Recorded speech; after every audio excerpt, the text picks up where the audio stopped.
चुनाव की तारीखों के ऐलान के बाद से ही बीजेपी और मोदी के पैरों तले क्या जमीन खिसक गई है। दोस्तों, जैसे ही चुनाव की तारीखों का ऐलान हुआ, सर्वे एजेंसियों के सर्वे आने लगे, ओपिनियन पोल आने लगे।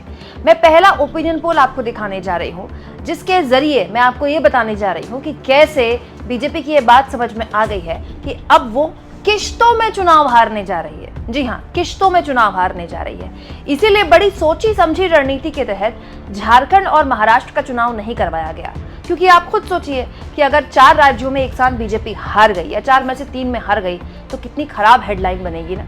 इसीलिए अब ये तय हुआ है कि बीजेपी अगर हार ही रही है तो चलिए किश्तों में हार जाते हैं। पहले हरियाणा हार जाते हैं, फिर महाराष्ट्र हार जाते हैं, फिर झारखंड का देखेंगे। दोस्तों, ये सब कुछ मैं ऐसे ही नहीं कह रही हूँ। बाकायदा टाइम्स नाउ ने एक सर्वे किया है। इस सर्वे के आप आंकड़े देखेंगे तो आपको पूरा खेल समझ में आ जाएगा।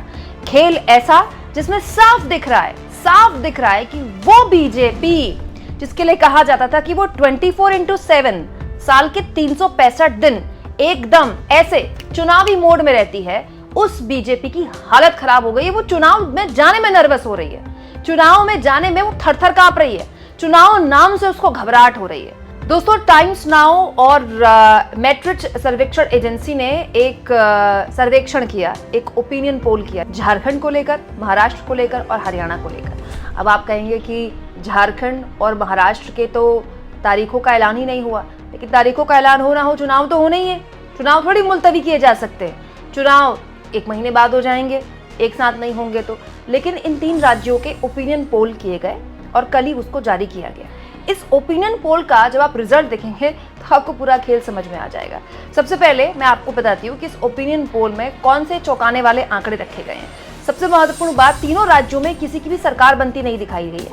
बताया गया कि तीनों राज्यों में फ्रैक्चर्ड मैंडेट आएगा, मतलब किसी को भी पूर्ण बहुमत नहीं आएगा, प्रचंड बहुमत नहीं आएगा। मतलब ये तो माना गया कि किसी की लहर वहल टाइप का नहीं चल रहा है। लेकिन सबसे ज्यादा हैरानी जानते हैं आपको किस राज्य के आंकड़ों को देखकर होगी? महाराष्ट्र।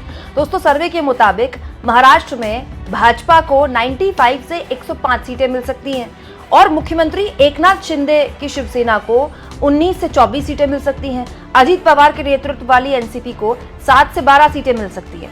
वहीं कांग्रेस को 42 से 47 यानी कि 42 से 47 सीटें मिल सकती हैं। शिवसेना यूबीटी यानी कि उद्धव ठाकरे गुट को 26 से 31 सीटें मिल सकती हैं। शरद पवार के नेतृत्व वाली एनसीपी को 23 से 28 सीटें मिल सकती हैं। और सुनिए दोस्तों, इस ओपिनियन पोल में एक और बड़ा चौंकाने वाला आंकड़ा दिया गया कि मुख्यमंत्री की जो पहली पसंद है महाराष्ट्र में, जानते हैं वो कौन है? एकनाथ शिंदे। एकनाथ शिंदे सबसे आगे हैं जब सीएम के तौर पर उनके नाम को आगे रखा गया। इसके बाद उद्धव ठाकरे को लोगों ने पसंद किया। 23% लोग चाहते हैं कि उद्धव ठाकरे सीएम बने। तो मैं ये जानना चाहती हूँ दोस्तों कि ये तो कमाल की सर्वे एजेंसी है, जिसको इतना गहनता से पता है कि महाराष्ट्र में अगर चुनाव हुए आज तो सबसे बड़ी पार्टी बीजेपी बनेगी, तो फिर चुनाव क्यों नहीं हो रहे महाराष्ट्र में? यही सवाल जब कल चुनाव आयोग से पूछा गया तो चुनाव आयोग ने कहा कि गणेश चतुर्थी है, बारिश भी हो गई और पितृपक्ष भी है, दिवाली भी आ रही है। तो मुझे एक बात बताइए, पिछले विधानसभा चुनाव में पितृपक्ष नहीं था क्या? पिछले विधानसभा चुनाव में बारिश नहीं आई थी क्या? या पिछले विधानसभा चुनाव में गणेश चतुर्थी नहीं थी क्या? दिवाली नहीं थी क्या? सब इसी महीनों में होता है ना। हमारे यहाँ तो पंचांग जो बनता है, ऐसा थोड़ी है कि दिवाली अगर नवंबर दिसंबर में होती रही है तो एक साल जनवरी में हो जाएगी। दिवाली हमेशा अक्टूबर नवंबर के आसपास ही होती रही है, हमेशा। पंचांग में ऊपर नीचे जाता है डेट, लेकिन बेसिकली उसी टाइम पे होती है। ठीक वैसे ही पितृपक्ष भी पंचांग के ऊपर नीचे डेट चली जाएगी, लेकिन टाइम वही होगा। गणेश चतुर्थी का भी ऐसा ही होता है, उसका एक फिक्स टाइम या डेट तय होती है पंचांग के हिसाब से, और उसके बाद गणेश चतुर्थी उसी वक्त उसी महीने में होती है, उसी महीने के थोड़ा ऊपर नीचे हो जाती है डेट। तो ये चुनाव आयोग की दलील समझ में नहीं आई, और ये सर्वे तो मुझे और समझ में नहीं आया। ये तो आप जानते ना दोस्तों, जब बीजेपी फंसती है गोदी मीडिया के पीछे जाकर छुपती है।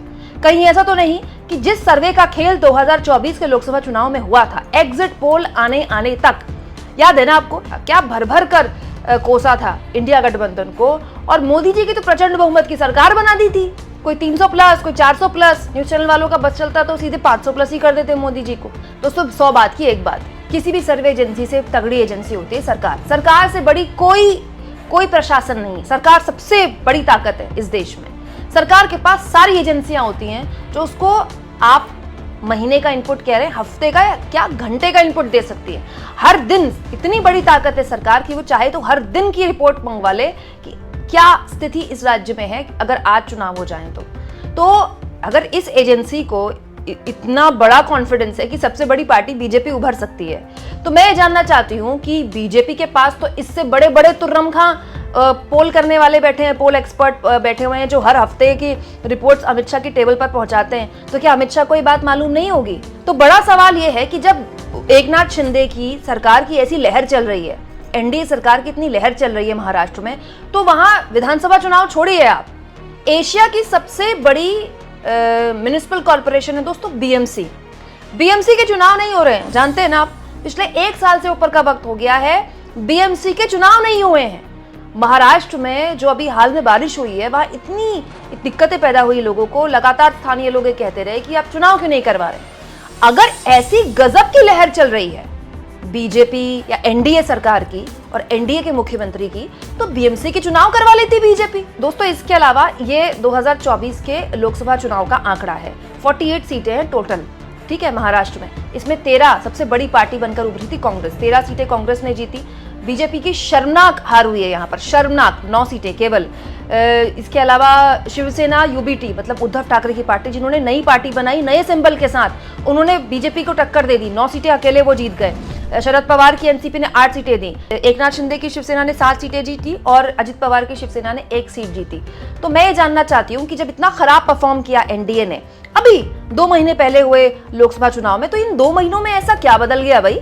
ऐसा क्या बदल गया 2 महीने पहले हुए लोकसभा चुनाव में और अब में कि लहर चलने लगी एनडीए की? एनडीए सरकार के मुख्यमंत्री पहली पसंद बन गए। ऐसा क्या कर दिया एकनाथ शिंदे ने भाई पिछले 2 महीनों में? अब आप हरियाणा की तरफ आ जाइए। इस सर्वे में हरियाणा में भी बड़ा चौंकाने वाला आंकड़ा दिया गया है। हरियाणा जिसमें 90 विधानसभा की सीटें हैं, यहां बताया गया कि सबसे बड़ी पार्टी भाजपा बन सकती है। 37 से 42 सीटें भाजपा को, लेकिन कांग्रेस को 33 से 38 सीटें। यहाँ मतलब आप कह सकते हैं कि बड़ी क्लोज फाइट दिखाने की कोशिश की गई है और बहुमत का आंकड़ा ना भाजपा को दिखाया गया है और ना ही कांग्रेस पार्टी को दिखाया गया है।